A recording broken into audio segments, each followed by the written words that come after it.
అక్కడ నిన్న పోను రేపు మొన్నాడు వస్తా. ఇది తీసేసిండే మేము ఇప్పుడు ఇది తీసేసిండే మేము ఇప్పుడు నేను మళ్ళీ మధ్యలో తీసేయలేను కదా. అఖిల్ రమ్మనాలి ఇంకా ఆ సెషన్ అది కొట్టేద్దాం లేట్.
బడి అన్ని తాత్కాలిక ఉపయోగం మాటలే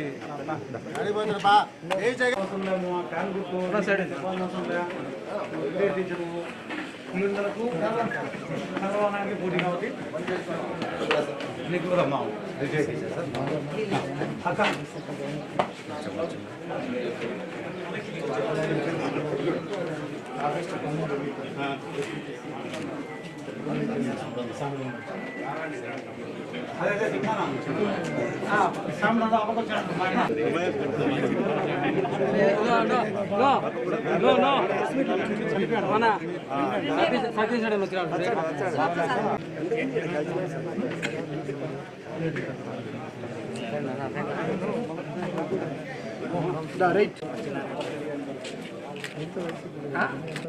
వయసు ఎంత ఎంత అంటున్నారు వయసు ఎంత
ఈరోజు పులివెందల మాకేమి మేము ఆల్రెడీ నేను అనేది ఒకటి 14-19లో కడప జిల్లాలో ఎన్ని ఓట్లు పడ్డాయి, మరి పులివెందుల ఎమ్మెల్యే గారికి 14-19లో ఎన్ని పడ్డాయి, 19-24లో ఎన్ని పడ్డాయి, మేము అప్పుడే గెలిచాం.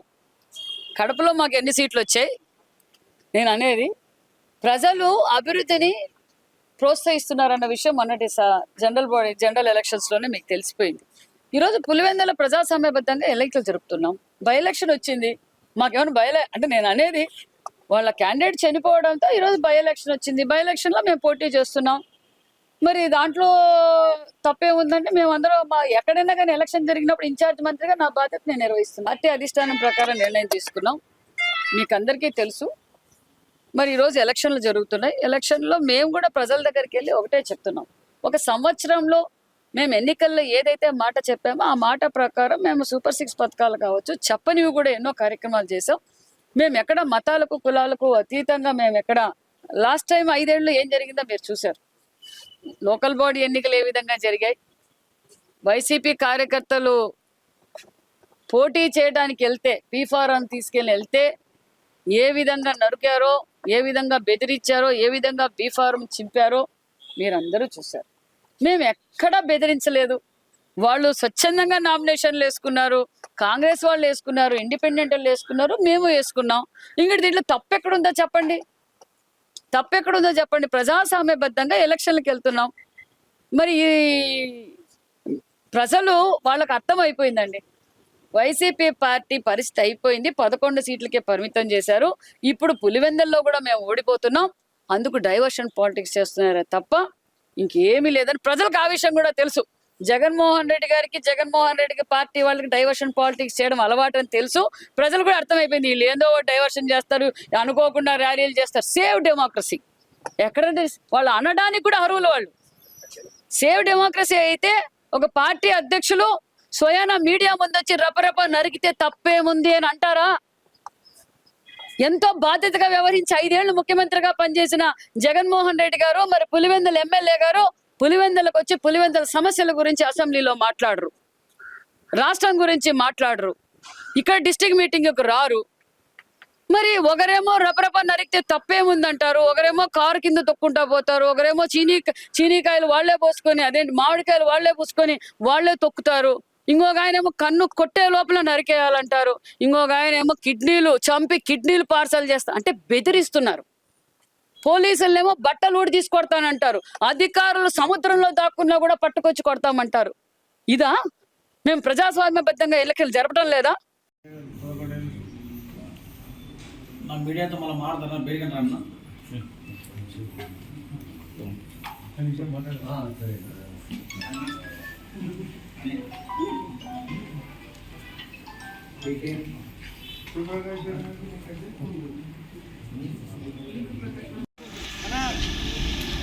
మేము అటు నుంచి మన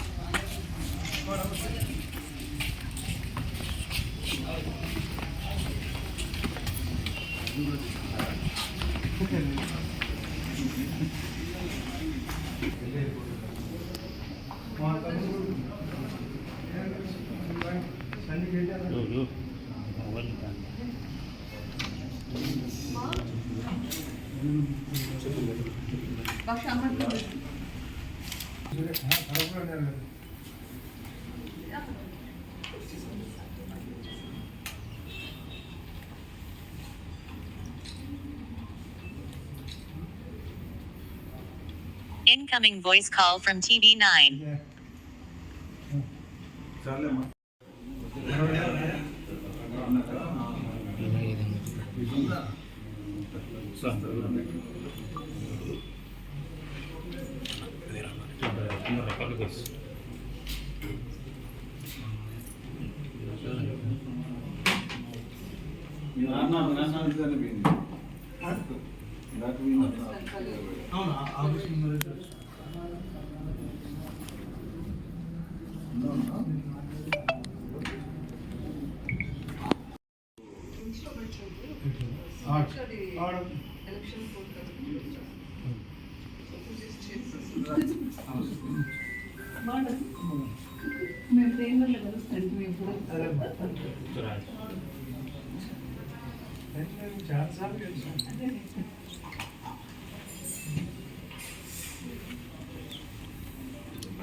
మీ ఏజ్ 70 అంటే 73, 74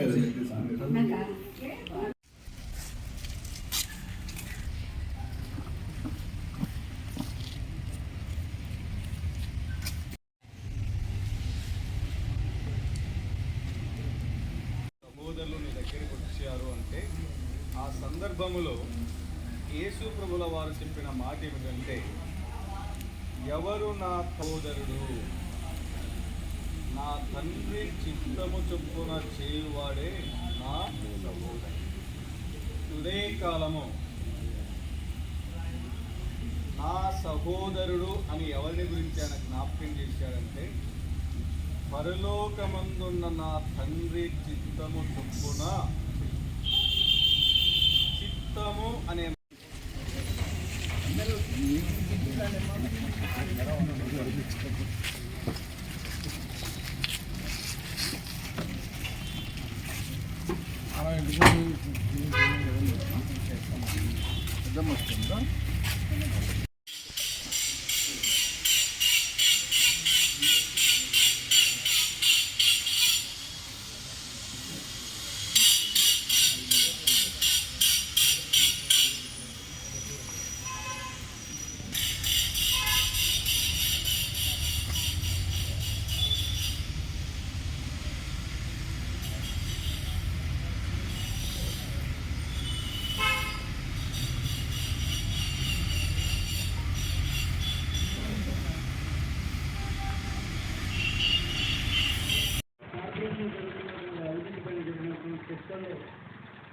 వాడు మళ్ళీ ఉద్యోగం వచ్చే లోపల ఈ లోపల సగం జీతం వస్తూ ఉంటుంది వాడికి. మటు అంతేగాని సస్పెండ్ చేయడం పనిష్మెంట్ కాదు, వారికి కొన్నాళ్ళు సెలవు ఇచ్చినట్టుంటుంది.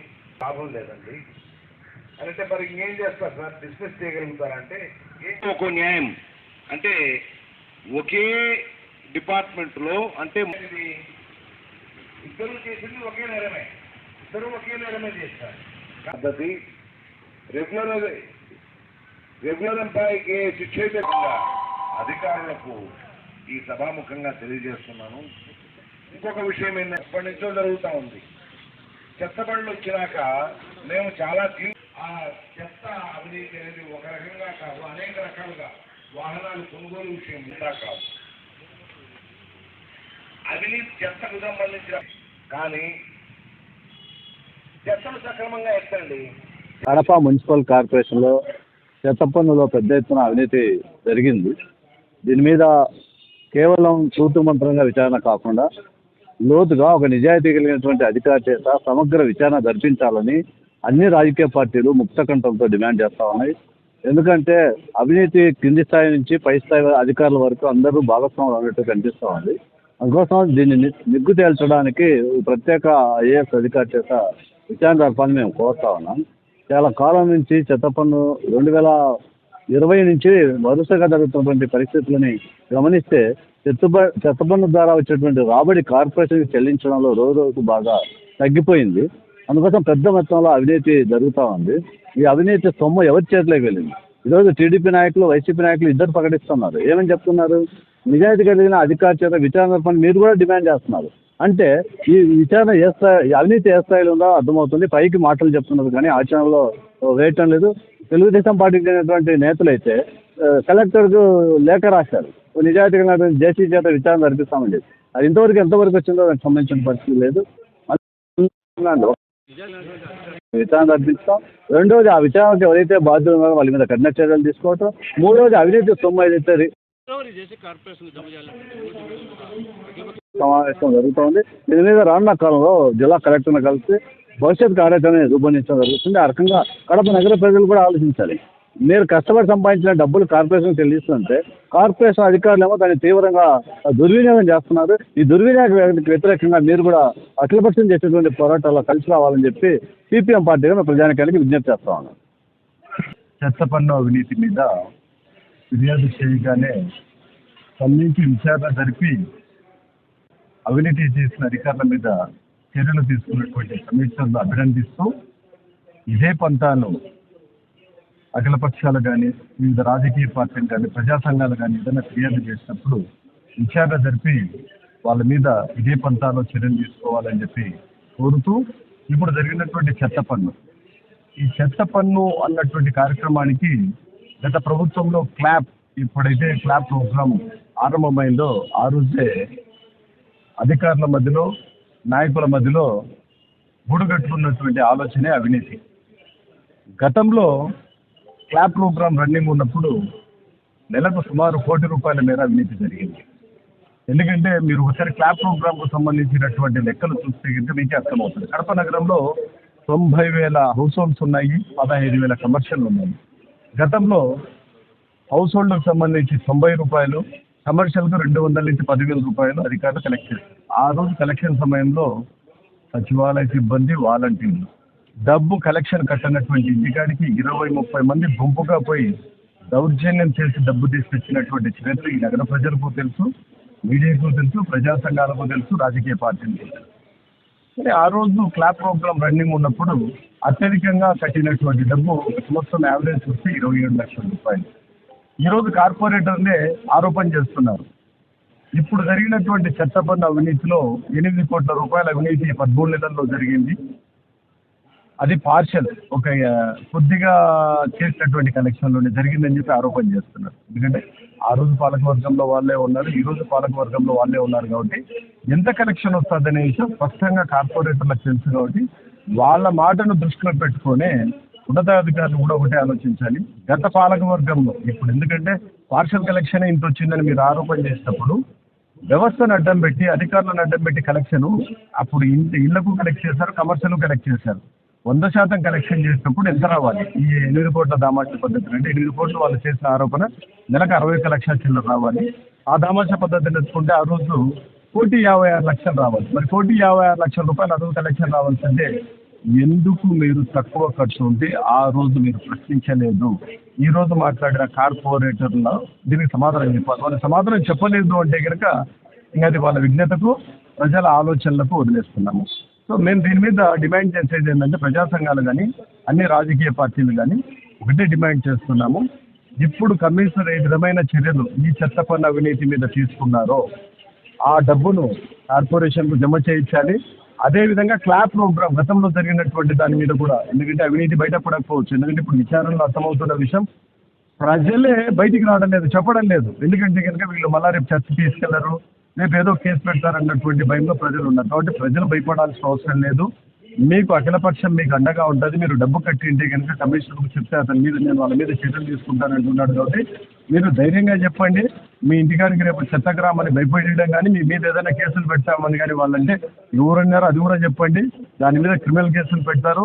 కాబట్టి ప్రజలు ముందుకు వస్తేనే, మీ భాగస్వామ్యం ఉంటేనే, అఖిలపక్షం అయితేనే, రాజకీయ నాయకులు అయితేనే ఈ అవినీతి కార్పొరేషన్ నుంచి బయటికి పారత్రోలేక అవసరం ఉంటుంది.